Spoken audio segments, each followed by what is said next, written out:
Peugeot Citroën Groupe PSA has been busy expanding its portfolio in recent years.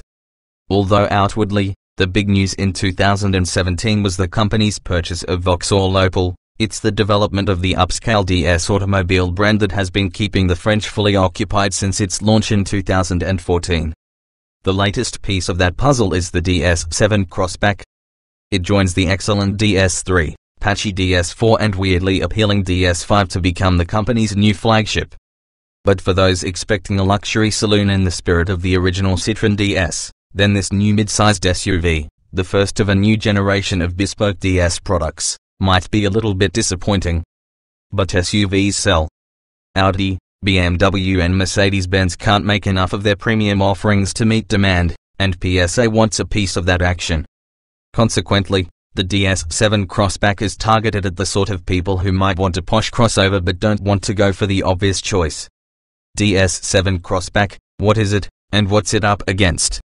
Think of the DS7 Crossback as a plush SUV that comes with an Audi Q5-sized cabin, but you can buy it at Q3 prices. It's not cheap, though. Launch prices are from £28,050 for the elegance Blue Eddy 130 to £43,535 for the ultra prestige Blue Eddy 180 automatic. Cars such as the Ford Edge or Kia Sorento seriously undercut it, while the top-of-the-range models are mid-hierarchy Volvo XC60 money. Because of this slightly unusual positioning, DS Automobiles reckons that the new car's closest rivals are the similar-looking Lexus NX, the Mercedes-Benz GLA and BMW X1 as well as the popular Audi. As such, it's a car that needs to impress, and offer something over and above its well-honed opposition. Does it have what it takes? As a package, it does what a typical large SUV should. You get 2 rows of seats for 5 passengers, and there is plenty of room front and rear. Thanks to a flat floor, there's plenty of space for passenger feet. You can even recline the 2 outer seatbacks electrically in the up-spec models.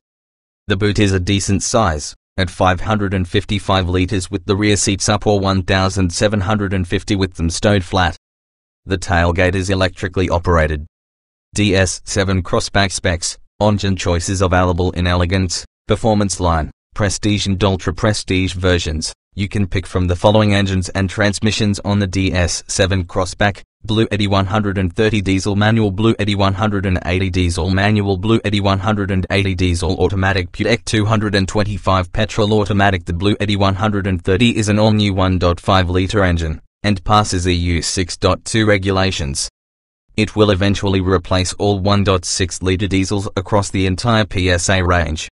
A 300-horsepower hybrid version called the E10 will follow in mid-2019, but it's petrol and diesel only from launch. All models are front-wheel drive, apart from the upcoming hybrid, which has electrically powered rear wheels for improved traction on slippery surfaces.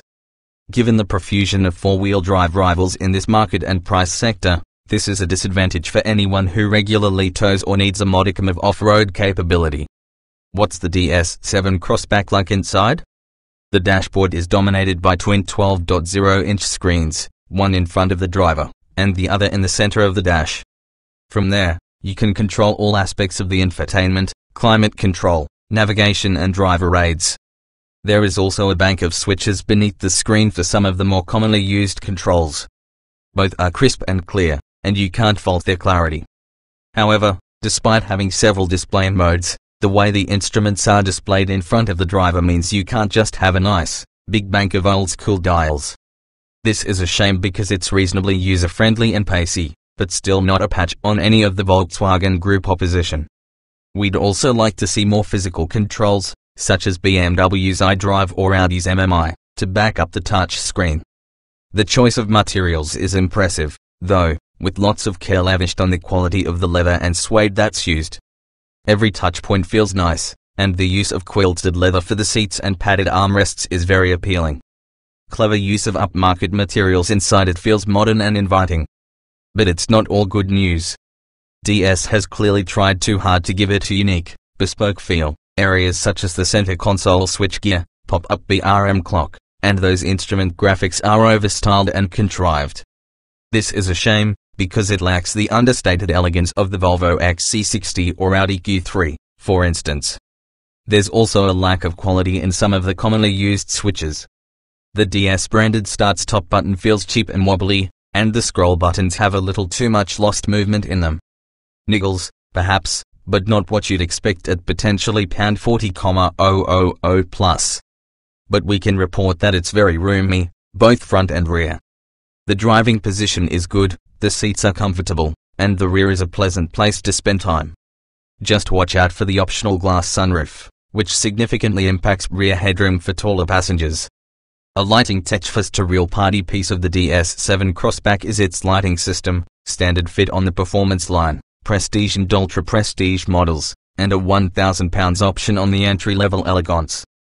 Traditional bulbs are banished in favor of LEDs, and their active beams that swivel 180 go and start up in an unusually arresting routine. Lost your car in a car park? The beams light up and do a merry dance, strobing to help you locate your car or settling to a deep purple glow. On the move, they massage the beam shape to suit the environment, weather and type of road. Further technical innovations include night vision, a 14-speaker stereo, extic double glazing and a new adhesive used in the factory in addition to welding, giving the crossover a rigid and quiet structure to improve refinement, safety and handling. What's the DS7 Crossback like to drive? Reflecting the fact that SUV buyers don't necessarily want the last word in driver involvement, DS Automobiles has dialed in a fair degree of comfort. Central to this is the company's active scan suspension system, which uses a forward-facing camera to read the road and tune the car's suspension and damping to cope with the surface accordingly. Drive it in the city, and it doesn't initially feel that soft, but as the speeds rise, the sense of comfort grows, especially on undulating motorways and day roads. It's not consistently fluid in the way it behaves, and there are a number of occasions when you feel the suspension switching from soft to firm to cope with sudden surface changes. In corners, it generally feels flat and stable, although the steering lacks precision and consistency of weight and feedback, so you never feel as confident as you should going into a corner you perhaps entered too quickly. It's not a driver's car in any sense of the word, which given the suspension technology that's gone into it, is a little disappointing. The DS7 Crossback's adaptive cruise control and lane keep assist work well, with the steering assist feeling natural, and distances being maintained in a very natural feeling way. It also allows the driver an unusually long amount of hands-off time, more than 20 seconds on our brief test. DS7 Crossback diesel versus petrol refinement and performance. The Blue Eddy 180 in automatic form is punchy, and delivers the goods. It's also far too vocal. Flick the drive mode switch into sport, and its exhaust note is amplified unpleasantly. We're not sure why. We'd recommend you leave it in eco or comfort mode, kick back, and try to enjoy the ride. We also drove the Peugeot 225 in 8-speed automatic form, and it's smooth and refined at low speeds, and accelerates impressively at motorway speeds. Like the diesel, in sport mode, the exhaust note is amplified artificially, but it rarely sounds or feels as sporty as its power output would suggest. Of the pair, it's expected that more UK buyers will plump for the diesel on financial grounds, but the petrol version is more satisfying to drive, thanks to its additional refinement. But both are more suited to cruising, which goes hand in hand with the DS7 Crossback's laid-back character. The verdict: the DS7 Crossback is a car that's good in places, and annoying in others. Although the overall styling is SUV generic, there is some nice detailing on the outside, such as the LED headlamps, and the well-resolved taillights. It's roomy inside, the trim materials are tastefully chosen, and it feels suitably upscale. In short, DS has gone some way towards delivering luxury experience it promised, with one or two rough edges to sort. On the road, the DS7 Crossback's active scan suspension system is able to deliver a comfortable, well-controlled ride on most surfaces, without resorting to excessive body roll in the corners. Much of the time it feels composed and relaxed, but in town or on some broken surfaces, that air of serenity is sadly lacking. It's also less refined than we expected, with engine and wind noise falling short of the best in class. But it's up against some very tough rivals, and is far from cheap. Although we suspect it's a grower, you might love it more with familiarity, we can't help but feel that it's some way short of the out-of-the-box excellence that is needed to persuade SUV buyers to ditch their Audis, BMWs and Mercedes-Benzes. It's a left-field choice, but far from outstanding enough to make the switch to DS worth the effort. Stay tuned to read in detail about the DS7 Crossback's equipment, specs and safety equipment. You have to be in the mood to get the best Citroen C1 performance, as both 3-cylinder petrol engines crave high revs if you're hoping to make any form of meaningful progress. In fact, regardless of whether you opt for the 1.0 or 1.2-litre triple, you'll need to be close to 6,000 revolutions per minute for peak power and torque, though the larger example is marginally more willing lower down. Wind up the smaller engine to the max and you'll scrabble, noisily, from 0 to 62 miles per hour in 13 seconds, and if you've got a long enough stretch of road then 96 miles per hour is theoretically possible.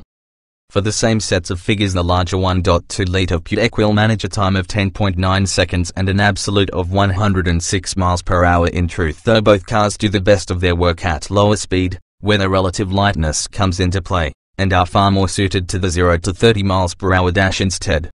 Either way, you'll know about the C1's progress, as the triple-cylinder engines are anything but hushed, emitting a characterful, but sometimes tiring, thrum as your speed increases. There's no diesel engine available for the C1, which isn't surprising given the leap forward with petrol technology, and the efficiency gains that have been seen in recent years. If you need or want an automatic gearbox, there is one available with the 1.0-litre engine only.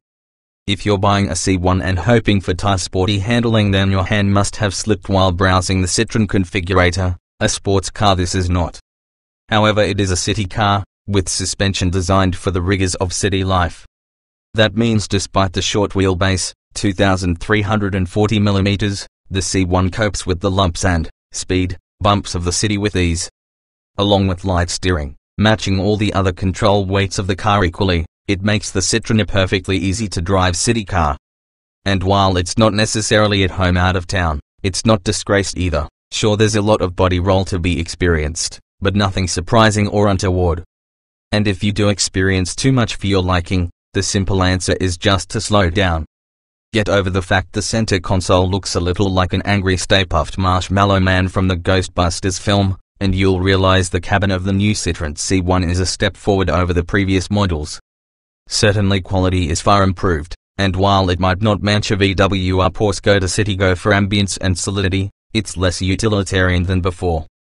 The modular construction, with a distinct instrument pod to go with that center console, looks young and funky, just as the design is clearly intended. Next to the speedometer there is a neat rev counter display, and it's all easy to read on the move.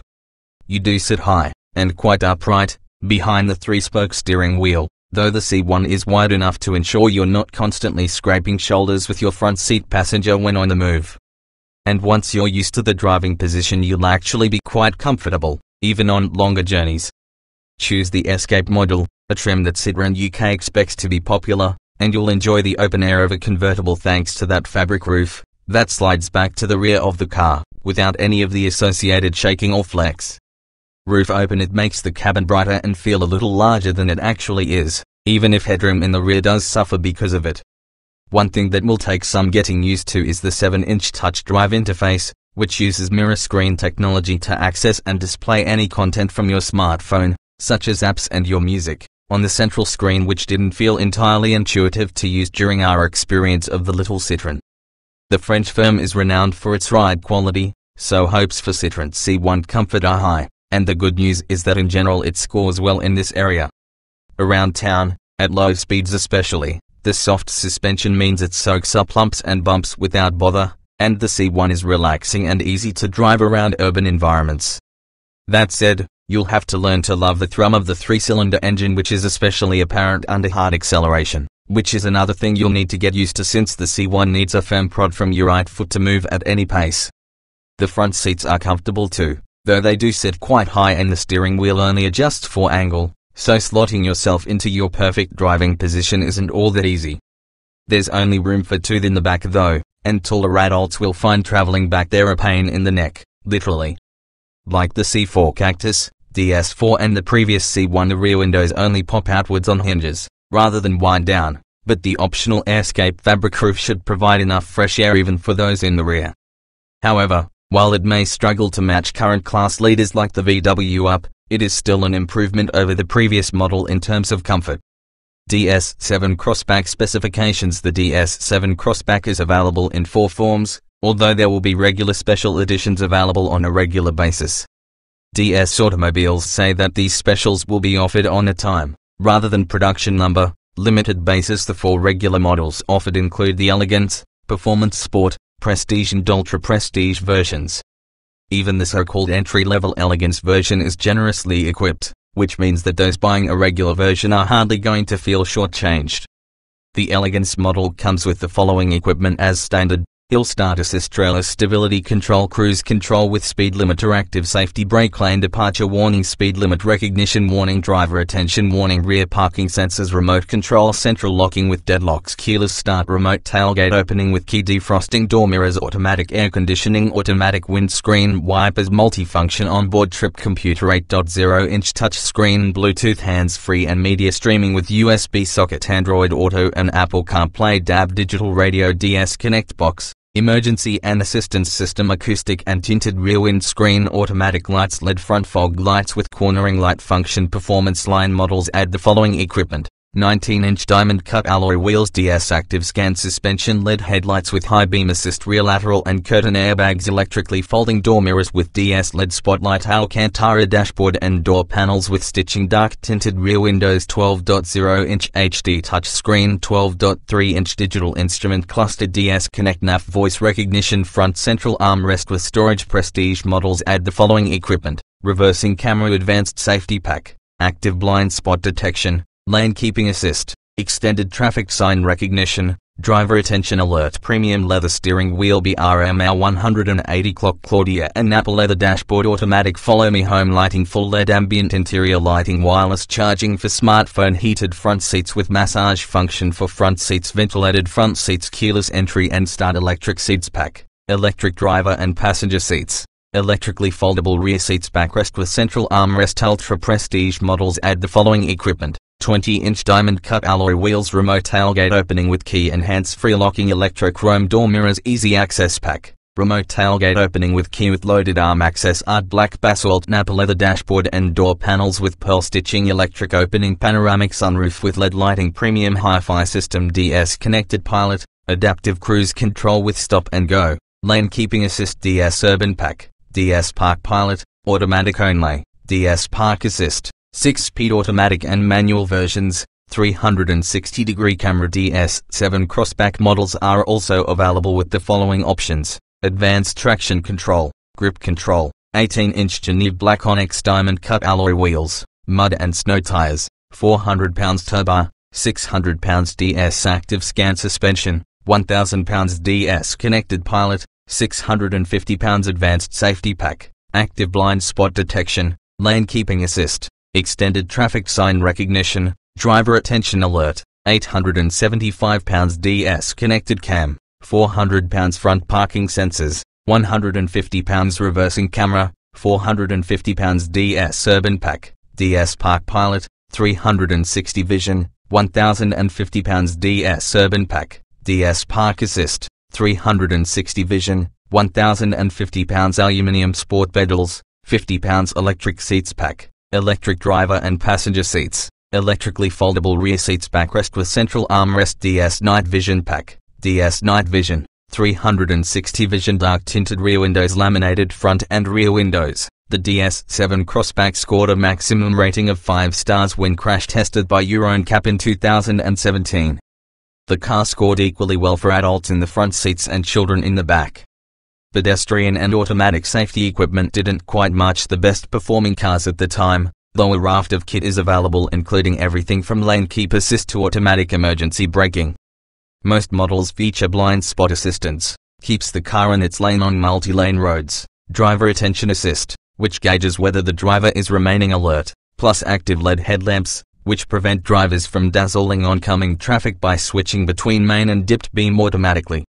Optional grip control offers greater safety for winter driving and dealing with muddy or cold and wet terrain.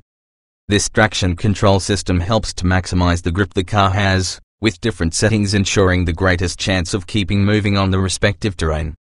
Will the DS7 Crossback SUV fit in my garage? It doesn't feel too big to manage on the road, though, and when it comes to parking in a tight spot, plenty of assistance systems such as parking sensors and cameras help to provide a clearer picture of what's going on around you. Will my family fit in a DS7 Crossback SUV? The DS7 Crossback is a practical family car, and if you take it at face value as a premium choice in the market, it's roomy for the cost, compared with rivals such as the Audi Q3 and BMW X1. Inside, you'll enjoy huge storage between the seats, thanks to a massive lidded cubby, while there are a pair of cup holders positioned in front of this, plus usefully sized door bins. The glove box is on the small side, however. The size of the DS7 Crossback is larger than average for the premium crossover class. It's larger than the Audi Q3, but it's on par with the likes of the Volvo XC60, which costs more money. Will my luggage fit in the DS7 Crossback SUV? The DS7 offers up one of the largest boots in its class. The boot is very large, meanwhile, with 555 liters of space available depending on the position of the boot floor, expanding to 1,752 liters if you drop the rear seats, much larger than the Audi Q3. The flat rear floor makes this a viable 5-seater, with space for an adult middle rear passenger.